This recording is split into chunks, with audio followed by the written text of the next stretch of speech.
Without further ado, because we stay on schedule, Felipe is here from Portland by way of France, from what I understand, and he is going to talk to us about breaking into embedded devices, including phones, phones that you might have on your desk at work, phones that might be, I'm not even going to get into that, phones that might be around. Let's learn about embedded device hacking. Let's give Felipe a big round of applause. Have a good time, man. Thank you. Thank you, everyone. So yeah, I'm really excited to be here. It's like a big honor. And yeah, so today we're going to talk about hardware hacking, and I'm going to share like this introduction to it, and I hope I can share some love about hardware hacking. So who am I? I'm Philippe Lalouette. I'm a senior security researcher at McAfee Advanced Threat Research. So I do software and hardware vuln research, and you can find me on Twitter at phlol. Before joining McAfee, I spent 2 years doing embedded security, and before that I was a C++ dev. So I'm more coming from a software background, actually. So you could wonder, like, why should you care about hardware hacking in the first place, right? I can see like two main reasons. First is like it's actually really fun and empowering to be able to you know, break open like a device that you like have in your home, at work, whatever. And instead of considering that it's a black box, you can instead, you know, like start poking at it and understanding how it works. And then in a more like pragmatic way, if we consider like security in the past couple of years, software is becoming much harder to like break. Like if you try to, I don't know, like pawn like whatever, like embedded device as like a web server, like finding a vuln in a web server by itself is kind of hard. But if instead you can just like open the device, solder a couple of wires, and get like a shell from that, that's much easier. So hardware hacking is great because it's also like a lot of low-hanging fruits, basically.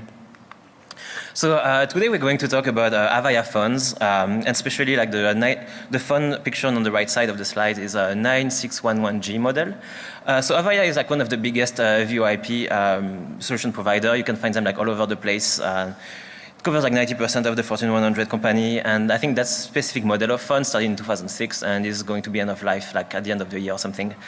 And funny, on the bottom right of my slide, there is this funny like screenshot from like a firmware download page from like a really old firmware for these phones, where actually like you can see that you can only download that specific firmware if you're like a DoD customer. So basically you can see that these phones are like going to a lot of different places.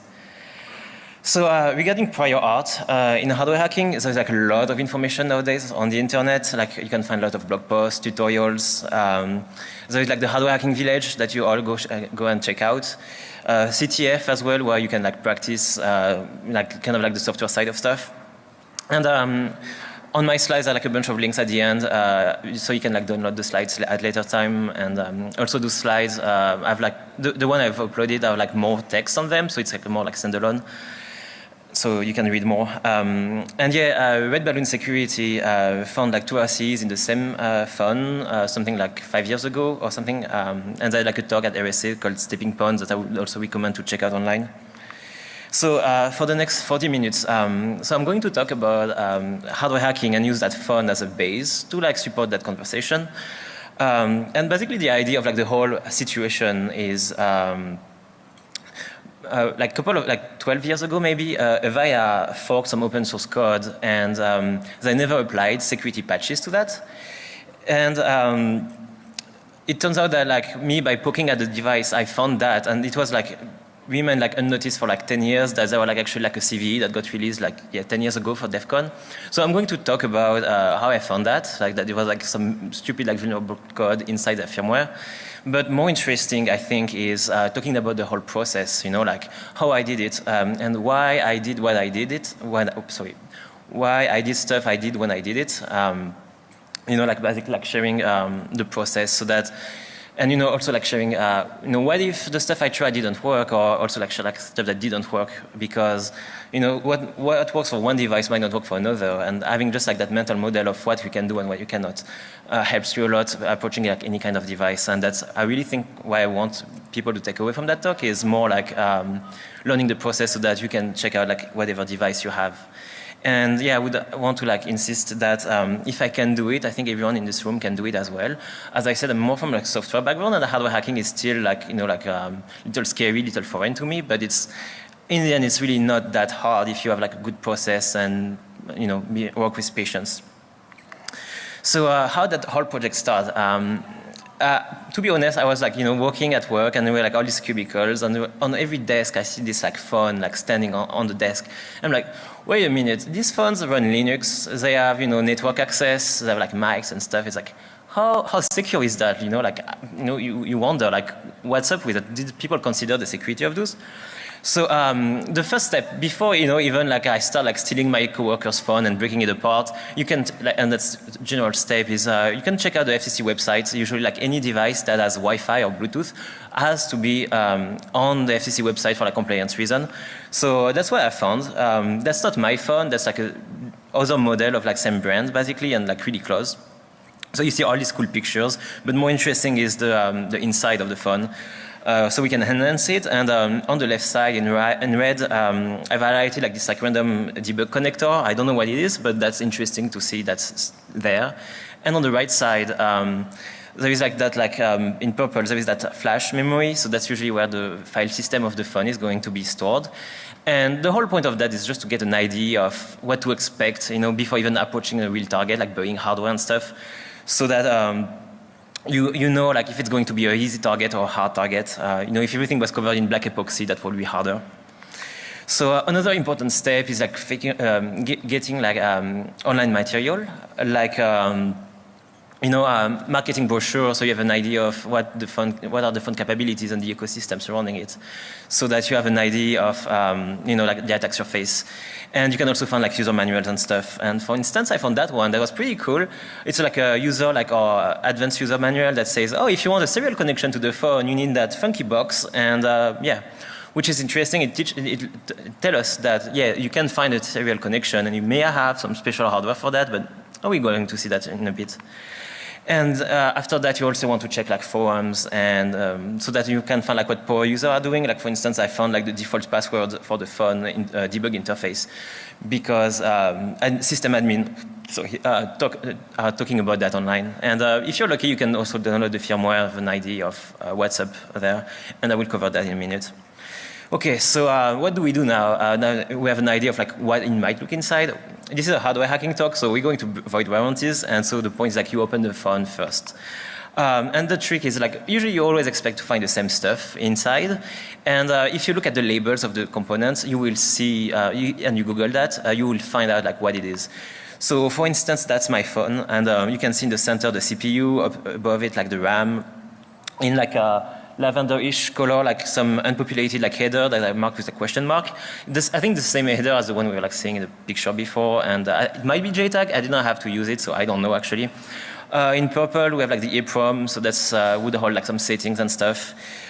In dark blue, in the bottom of the slide, is a key, the RG45. So I was kind of confused when I was looking at that, and I didn't know even the term for it. And the idea is just a regular RG45, Ethernet plug, but with a weird connector, so that you cannot plug the wrong stuff into it. And more interesting in yellow, the UART. So UART is kind of the serial console, and we have this exposed pads. And so usually in manufacturing or something, you would have pogo pins that would directly connect to the pads. And that's that one is actually really interesting, because you would find you would expect to find a serial console on that. And on the back, we can see the same NAND flash that we've seen in the previous picture. And from that is where the file system would be stored on the device. So, okay, you have, we looked at the stuff inside, and the other thing that's interesting to look at is test points and debug headers. So, and basically all this kind of stuff that are not components. And you can ask, why would you expect to find them inside? And a couple of reasons. One is just, usually the dev board that the guys are going to use is the same as the production board, and maybe they're just not going to solder the debug components. It's the same as if you had software and it was built with debug symbols, for instance.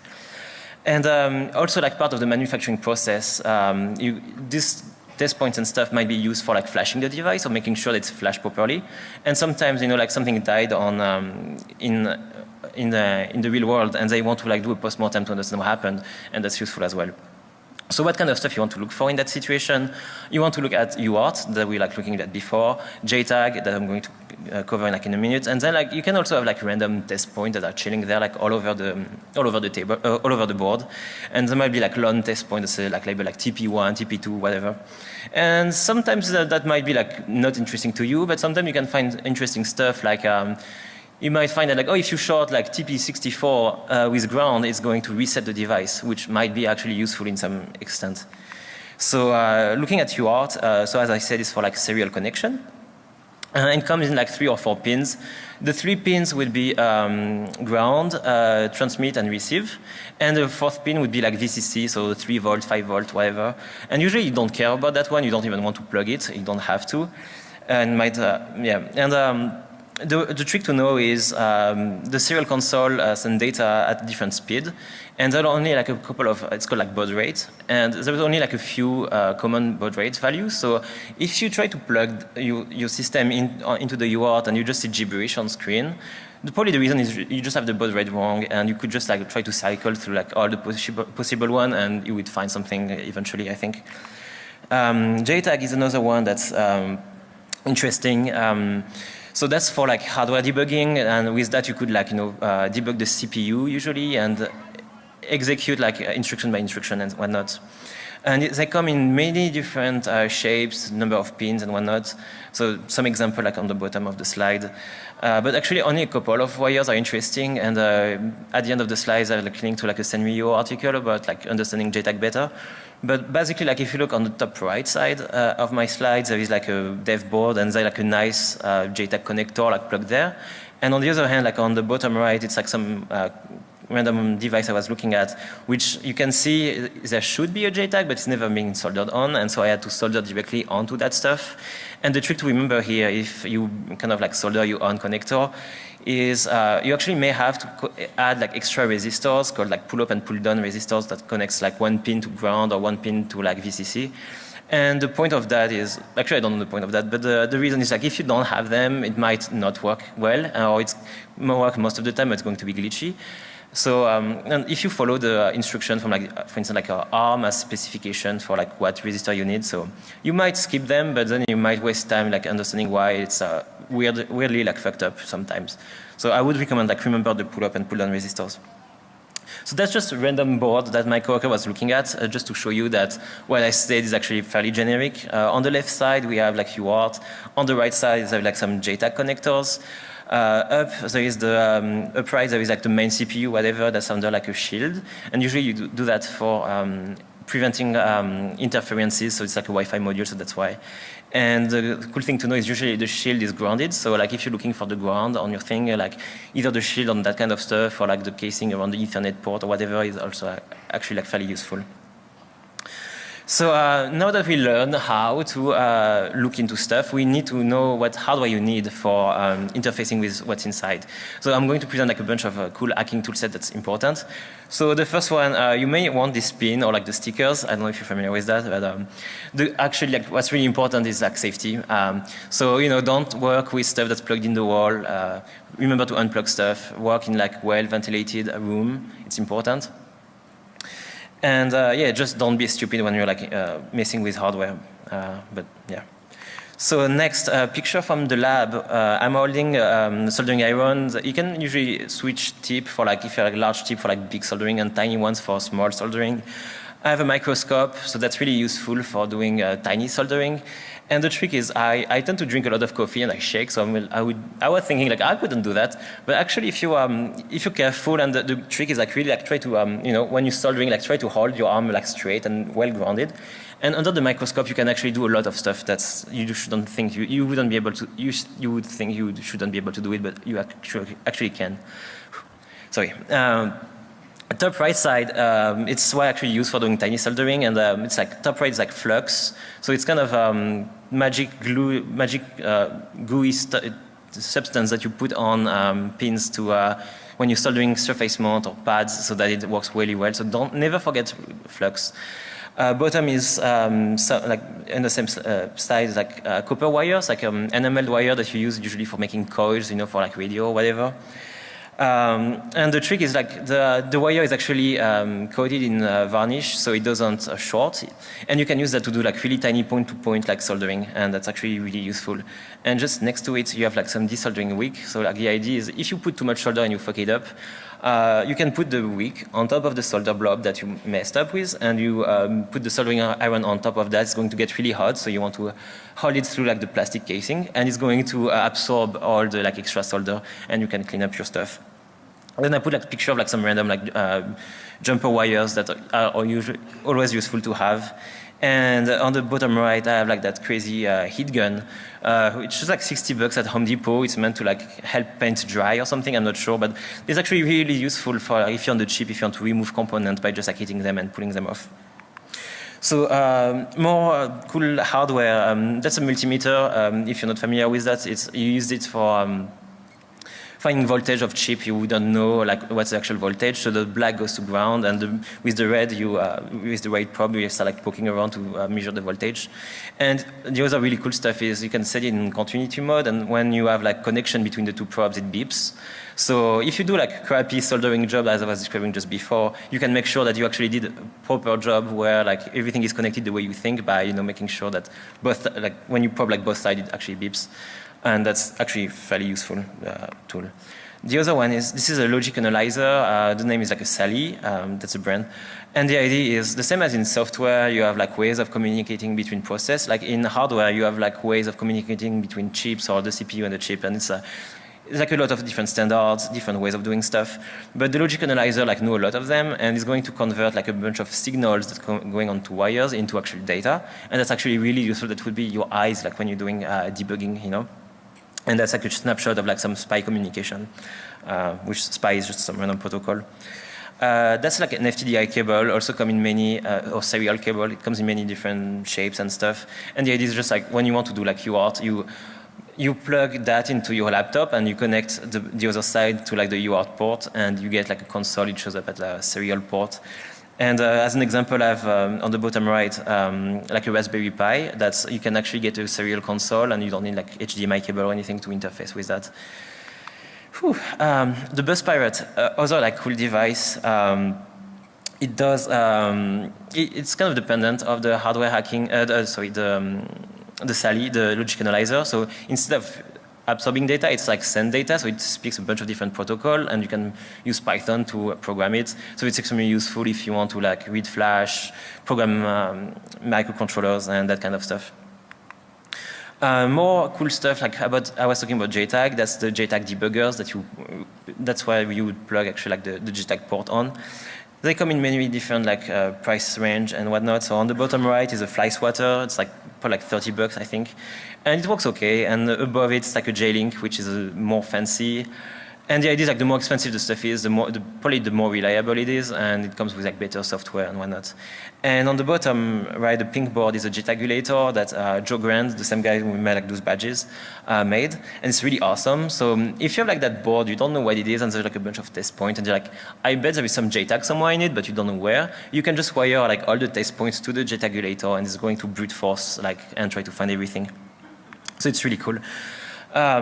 Another important tool is Flash readers. So usually Flash the Flash has the file system and stuff, and so you want to like interface with that. And it comes in two flavors, I guess. You can do like in-circuit stuff. So you have like either like a little like clamp that you put on the chip, or like the little rectangular one, it's a clip-on.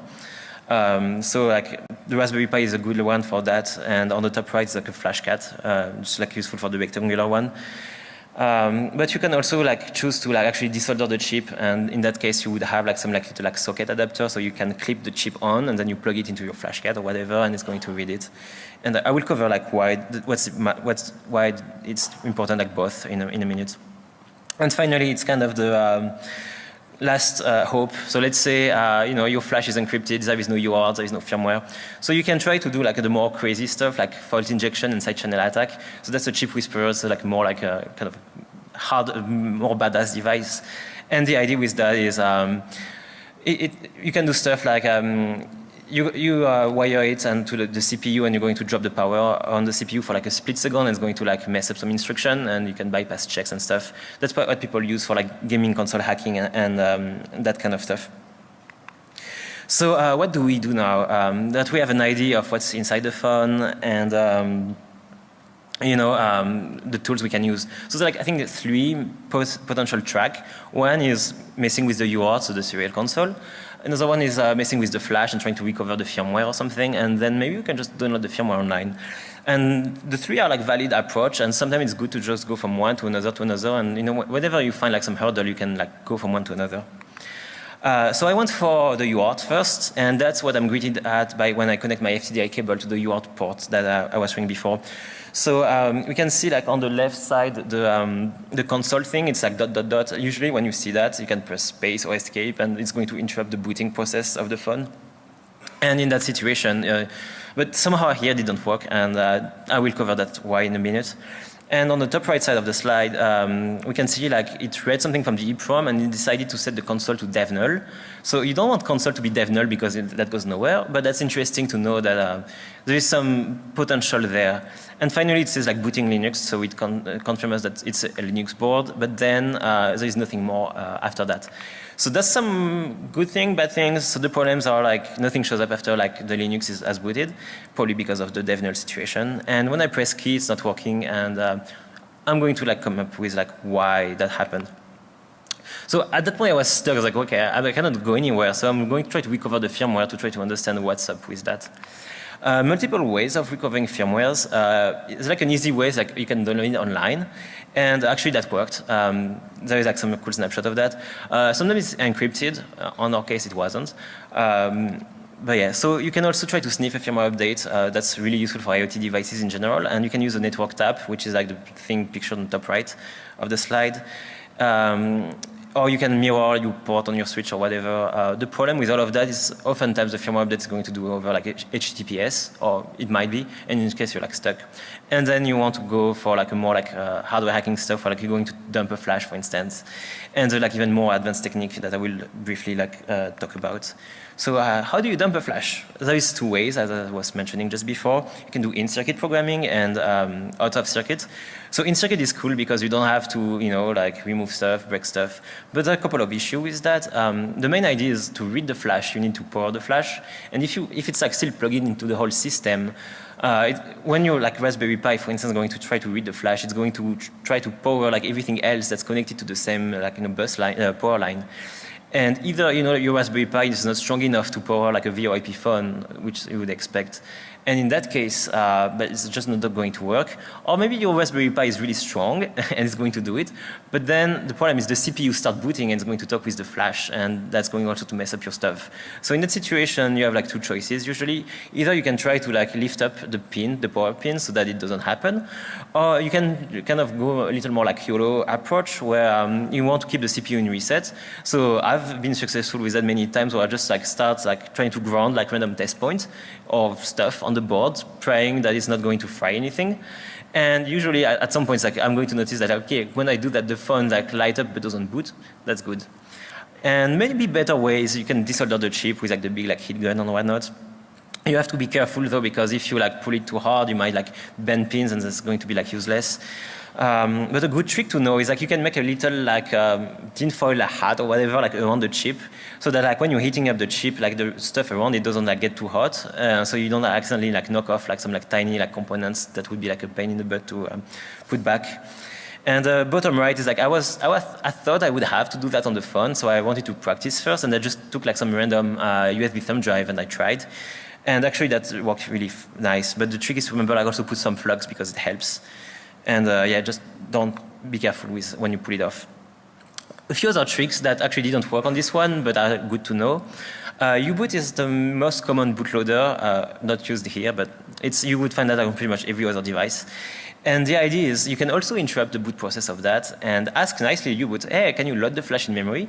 And then U-boot is also able to dump in a hex, like in the screen, the memory. So this way you can just like write a little script to do that and recover everything from the flash, which is really cool. But usually like dev don't like letting you do that, so they lock that approach, so you cannot like press space to interrupt the boot process.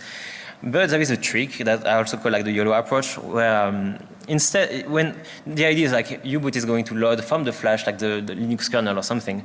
But if while it's happening, you start like poking with, like a wire that's connecting to ground, or you start like poking the NAND flash, like some of the pins, it's going to mess up like what's U-boot is reading. And after a couple of tries, U-boot is going to be like, damn, that kernel is fucked up, I don't know what to do. And it's going to give you like a shell. So that's really cool. But yeah, as I said, that one wouldn't work on our phone, unfortunately. But just some cool example that I found online where like some guy actually did that. And I underline in like purple on the bottom like the command you need to use to like load the flash in memory. And on the right side, this like little block of text is how U-boot is panicking and be like, I don't know how to do with your kernel, and give you the shell. So so a few more like tricks for dumping a flash. So you can use JTAG. So usually you have, if JTAG works, you're going to be able to dump the RAM. So in this case, that wouldn't be really like dumping the flash, that would be more dumping the firmware. But in a lot of devices, it's going to load the whole stuff in memory. So if you can dump the memory, you're the same. You're pretty good there. And kind of the last hope, but that's one of my favorite about hardware hacking, is you can do crazy stuff. And an example is Scanlime, that person on the internet who she had a Wacom tablet that she wanted to dump the firmware off, and there was like no attack surface at all.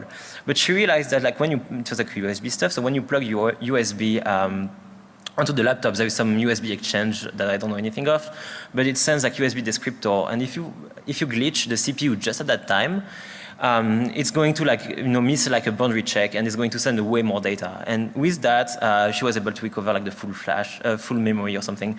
So it's really impressive. And that's what's kind of awesome about hardware hacking. Okay, so we recovered the firmware in my case just by downloading online. But what do we do now? We want to analyze it. The best tool for that is called binwalk, and it's just basically a magic dictionary that's going to like look at your binary blob of stuff and be like, halfway through it looks like there is a zip file. I'm going to try to extract it. It tries. Maybe it works. Maybe it doesn't, depending if it was actually a zip file or not. And it does that for everything. And it might also find like compressed file system, such as like squashfs, gffs2, etc. And sometimes like your firmware file might just start with like health headers or just like random like ARM code that you could like look at. So I run binwalk on, so that's the firmware file I've downloaded from the website. And once again, it's easy mode. It's just a tar file, and they already like split it up into boot 1, boot 2, and gffs2. So like binwalk has nothing to do here really, and I can just extract the whole file system. And that's cool because from there I can look at what's on the phone just like that. But a more interesting use case for binwalk is I took like a different firmware file for like another Avaya phone, and this one is way more interesting because binwalk find like a lot of stuff, and I've highlighted like you find the file system and is able to extract it. And there's also that random like MySQL stuff, which I think is a false positive. Then you need to be aware that there will be a lot of false positives, so don't blindly trust what binwalk says. And really, really funny stuff that I was looking at. If you run strings on that specific image, you will find like U-boot strings. So that phone is using U-boot, and the cool stuff I was describing before would actually work on that one. Look. So now that you have extracted the firmware file, what do you want to look for? One of the most interesting stuff is finding the update mechanism. So assuming you have encrypted firmware, like if you reverse engineer that, you might find the keys and how to extract like subsequent firmware updates without having to do like any hardware stuff. And then you want to look for like secrets, like passwords, certificates, and so on and so forth. Originally, my goal was to look at the main binary, so that's the thing that deals with like the VoIP stack. That would make sense to look at that. And also you want to look at the bootloader because it may have like hidden commands, explain why our console is not working, that kind of stuff. So remember the point of all of that was I wanted to get a shell on the device, and what's the process to do that? So the one I want to go for is I want to fix the serial console, like the dev null was not cool. But other approach would be like messing with U-boot arguments. Not working here, obviously, but you can specify the console you want, and the init script can be marked as like, oh, I want bin bash as my init script, and then you have a console. And like kind of last resort stuff that I was considering as well is you could patch the firmware. In our case, the firmware is signed, so that won't work unless you try to glitch it, which is really hard. But you can also try to patch the file system. So the way binwalk extracts the gffs2 stuff, you could modify it and then like repack it and flash it directly onto the flash. And that's usually like a foolproof method, like that would work in most cases. So instead, I'm going to reverse the bootloader. And for that, because I wanted to understand like why devnull, the console was set to devnull and stuff, I'm not going to cover ARM in much detail, and I would recommend you to check out other erlaubt tutorials that cover everything. But just useful here, there is this notion in ARM of literal pool, which is inside the code section you would find some little chunk of data, and that's usually like used to load in registries absolute addresses, immediate values, magic offset, that kind of stuff. And FYI, like in case of function calls, the arguments are going to R0 to R3. The return value is in R0, and when you like want to return from your call, it's the return address is saved in like the LR register. That stands for like link register. And the big problem here is we're like trying to load the bootloader, so it's not really ELF. So if you try to import it in IDA doesn't know what to do with it, and so you need to find the loading address for that stuff so it matches where the phone is loading it. Couple of tricks. Sometimes you're lucky and it's going to be printed on screen. That's our case, sweet. But otherwise, you want to look at like headers in the bootloader file, or maybe reset vectors. So that's stuff where like specifically for ARM, like the CPU needs to know specific addresses where like there's like a reset, there's like an interrupt happening, and it's like fairly like square, like that, how that's being set up. So if you find that and you find like what looks like an interrupt vector handler or something, you can find like, oh, that must be the address. And finally, the literal pool I was mentioning, really useful because it's going to contain like absolute addresses or point to strings and stuff. So if like you have strings and they look like all fucked up, you probably got the wrong address. And Quackslab wrote a blog post about it, so I would recommend you checking it out. So as I said, in our case, it was easy. When it boots, it prints the jump, whatever, and that's actually why you should load it. And on the bottom right side, it's like a bunch of strings. So it's a bunch of addresses that point to strings. That's a snapshot from IDA. And we can see that it's all the strings like prints well. So that means that it's loaded properly. It's not like all messed up.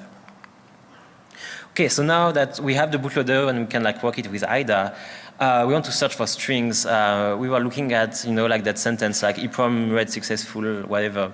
So we can use like cross-reference in IDA to find where that string is coming from and look at the function that handles that.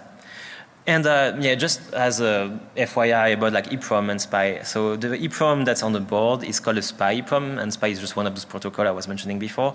EEPROM is just like a small memory, whatever. And the SPI protocol is just like 4 wires. And the ID, the CPU is sending command, and the EEPROM like reply.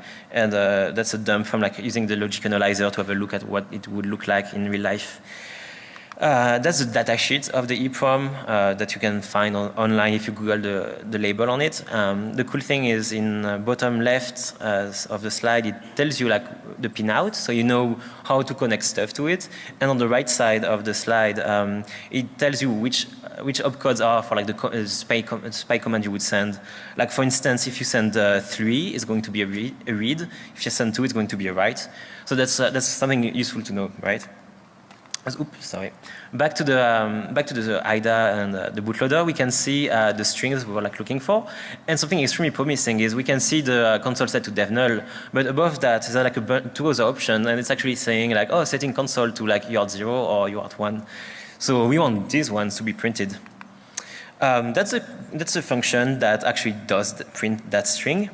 And what it does is roughly clear some bytes on the stack and then read from EEPROM from a magic address, and it's going to compare like bytes that has just been read.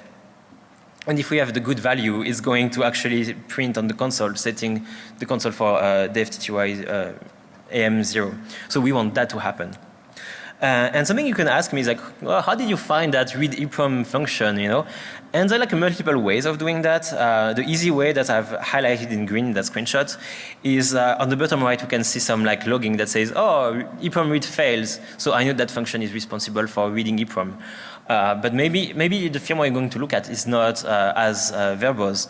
In which case, as I said before, like, to read from an EEPROM, you have to send 3 over SPI. So if you find like the SPI function and you see like sending 3, you know what it is. And that's what I've highlighted in yellow. But then like, how do you find the SPI function? It's kind of a problem. 2 ways for that. In my case, once again, it was logged, so it was easy. But usually, like the main trick is you have this something called mapped I/O, a memory mapped I/O. It's this kind of like magic address values in the CPU that, like, if you write to them, it's actually going to send data over like UART or SPI or whatever. If you're lucky, you're going to have a data sheet for the CPU, and it specifies exactly what are those addresses. If you're unlucky, you have to guess, and that's really hard. And at that time, maybe you should like look for something else, or just, you know, you're going to spend a lot of time on that. So we want to patch the EEPROM now, so we can enable the console. Our plan of action is we know the read-write commands. We want to interface with the flash. So to do that, sorry, the EEPROM, we need like a SPI device, and we've seen before the bus pirate is a perfect candidate for that. And we need to connect to the chip. Unfortunately, like it's a really tiny one, and so like the clip I was showing are like too big for that. You can buy online some rigs that people make. It's like expensive, and it takes like 5 weeks to get them. So instead, I went kind of crazy, and I tried to solder like little wires onto the thing, and I was like, honestly, that's never going to work. But it happened to actually work, and I was like, sweet. And it's all like look like cross because it's like all the flux that remains on that. And that's the code for the bus pirate. It's super like boilerplate thing. And when you just write these magic values that, sorry, I was asked to like replace them with like emojis. But the idea is like just after that you're greeted with console is set to like UART 0, and now we have a lot of more stuff printed on console, which is great. But unfortunately, I get like this hurdle, like the input are still like not working. I was like trying to press space or type like, it's like asking for, oh, you want to look at root? I type, nothing happens. Like, oh, what happened? Did I just cut the tray so you cannot send data? We have the board, so we can look at it. So that's just like a zoom up on the thing. And at that time, I was like, you know, looking at the UART pad and stuff like with my multimeter, like trying to beep out like where it goes. You know, it's following the continuity testing, and eventually it reached some vias like on the right side, and vias are that little hole that connect one side of the board to the other. So the trick is the actual like trace that connects the UART to whatever goes to the other side of the board and goes back and forth, and it's like really like tedious. And eventually I kind of lost where it was going, but it was kind of under that mod port that's like the keyed RG45. And so remember like the recon side, recon part, we have that box, and it's like, oh damn, that's the thing. So I kind of went over like my YOLO approach again, where I was holding like, I had a plug like a jumper cable in my, the transmit of my FTDI cable. And so I had like this like wire that I could poke around. And on the other side, I was like pressing keys on the console, trying to see if something happened. And meanwhile, I was poking like to the pins one by one. And I think at the second one, it actually worked. And I got greeted by like a wood shell on the device. So that was cool. The trick was on the right side, I have like a proper setup where I plugged my Ethernet cable into the plug. So at that time, I didn't know where the keyed RG45 was. So I just like sanded the plastic of the Ethernet cable so I could like shove it in. And yeah, it just works. So that was nice. Now that we have a root shell, there's like a lot of debug strings printed on screen, and that's annoying. So the trick, I was like, I want to kill the process that's like flooding my console. There's a watchdog that's going to reboot the device if that happens. So I highlighted in the corner like the magic commands that you can run to kill that. It's just like random Linux stuff. So now we can finally do some vuln research. And really what you're going to do is like look at process running, poke around, look at open ports. That's just a bunch of processes. You see cool stuff, but that's when it started getting interesting. I think at some point I was tired of looking in IDA, and I was like, I'm going to poke more. And I looked at DH client and like, huh. And the really funny part is like, I run DH client and I see this like 2007 copyright. I was like, whoa, that's not a good thing. And if you just run DH client by itself, it's seg faults. I was like, that's weird. And if you like run it the right way, they print a debug message that say, oh, we modified it to work it better on our device. And I was like, huh, that's interesting. So if we look back and we look for the specific version, it turns out that 10 years ago, actually for DEF CON, John Oberheide released like an exploit for that specific version of DH client. So I was like, whoa, that's easy. But we want to make sure that's actually still vulnerable. So the vuln was like a dumb like Stack Overflow, like while handling DHCP options. So we can compare the original source code with the patch source code because DH client is open source. And just to keep in mind, there might be like mitigation, like stack cookies, ASLR, or whatnot. So if we look at the vulnerable code on the left side, we can see a memcopy like highlighted in red that's using like data.len as a field, while on the patch versions I replace that by 4. So the idea is like this bug is subnet. It's a bug in the subnet mask handling, and the subnet mask should be like 4 bytes. But the way the HTTP option works is that you can send up to like 255 bytes, I think, and it used to just dumbly trust whatever you're sending, which is bad. And if we look in IDA at like the actual like function, we can see there is no stack canary, and on the right side, it's not using that magic 4, so it's obviously like still vulnerable. So it's time to exploit stuff. Working on the phone was tedious. I was like, I'm going to try to set up QEMU. If you're not familiar with QEMU, it can do like emulation of ARM stuff or like many other systems, and can do either like userland or full system. Userland wouldn't work here because DHCP is going to try to modify an IP and stuff, and that's not cool. But instead, we can do a full system emulation, and those tutorials tell you how to like set up a cool image for that.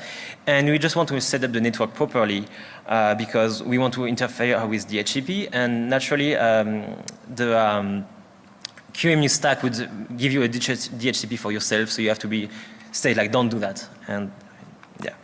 So I ran it in QEMU, and after like all this effort, and it's still seg fault. I was like, huh. So it turns out that like Avaya modified stuff that's actually causing the seg fault. And I'm not going to cover that too fast because I'm running like a little out of time, but basically it's creating that weird socket. It's like a named socket, and so that like the main application, the VoIP stack, can talk with the edge client and share options. And the idea is like that's like the main application, and we can see what it does. That's not super interesting. But basically on the left side is like sending data to configure the edge client at startup. And on the right side, I re-implemented that in Python. And you can run that with like socat. So socat is just a kind of like netcat in more like more tools, so you can create that name socket. And the idea, you run the Python script on the host, you run socat on the QEMU like binary image, and that would just work. So now we can start debugging the edge client. We can run GDB. We can try to like actually run the POC. I couldn't compile the original proof of concept. It was like using really old tools, and it's just after like a couple of hours, like, oh fuck that, I'm tired. So instead, I use a Scapy-based exploit. Scapy is a Python library that lets you like mess with network packets like a fairly low level. And so now we want to like reach the vulnerable code. So I was explaining the bug is in the subnet mask option, and the way DHCP works is like a tag length value like type of stuff. So you say, oh, this option is a subnet mask. Here's the length, here's the value. And obviously it was like, it should be 4, but if you send more, it's fine, but for the DHCP specs. And so we can use Scapy for doing that. So that's like a chunk of my Scapy script, and just the payload in purple is interesting. Basically just sending the subnet mask option with data that would be like A, B, B, B, B, C, C, C, C, and so on and so forth, so that when it crashes in GDB, we can see like all the register we control, and we know exactly if we want to affect which register, which chunk of the shellcode we need to change. And we can see that we're actually controlling PC, so the program counter, so that's good. We know that we have, we have control for execution. And there are like a few more details that I'm going to skip over, but we need to craft a shellcode now. Unfortunately, like it looks like the stack is, you cannot execute the stack, so we would have to wrap it, and that's tedious. But cool stuff is like if you look for, there is like a system call in that binary that I think also Avaya added, and we do control R4. So if we can put a string in memory in an address we know that could be a valid like system command, and put the address in R4, we're good. So if you think about it, DH client, receive configuration values from the server. So probably there is going to be stuff that are stored somewhere, and it turns out that ASLR is disabled. Sorry, I forgot to mention that.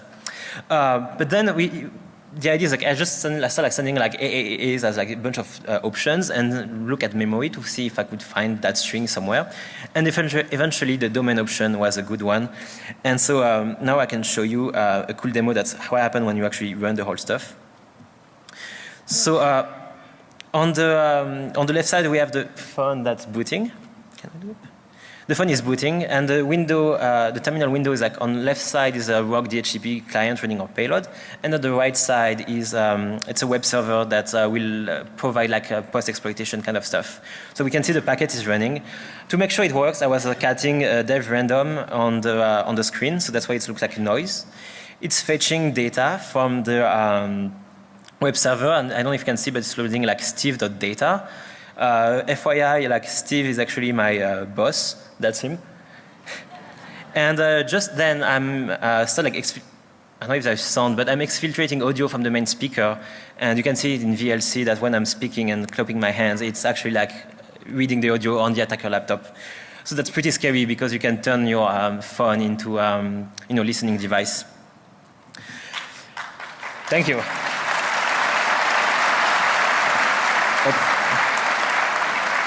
So yeah, and just FYI, like all the tools I use are like actually already on the phone. Like you have like Netcat, you have like stuff to like dump the audio to like STD in. So it's just like writing some shell script, like bash script, whatever. So as a conclusion, for mitigation, like you want to make sure you monitor your network so that you don't have like punks like sending like weird DHCP packets. And actually like McAfee firewall can detect that, FYI. You want to segregate your network to make sure that, for instance, the coffee pot is not able to like send weird DHCP packets to your phone. And make sure IT actually patch your phone because the patch got released, like Avaya released the patch like a month ago. So make sure it's actually patched. And if you want to think about why this kind of bug happened, like technical debt is really hard to handle, and probably like someone had like in good faith, someone in good faith forked the stuff and they forget about it. So and just as a real quick, embedded systems are not black boxes, so I would just encourage everyone to look at them, and you can do it now as well. So if you have questions, ask me on Twitter or whatever, and thank you for your time, guys.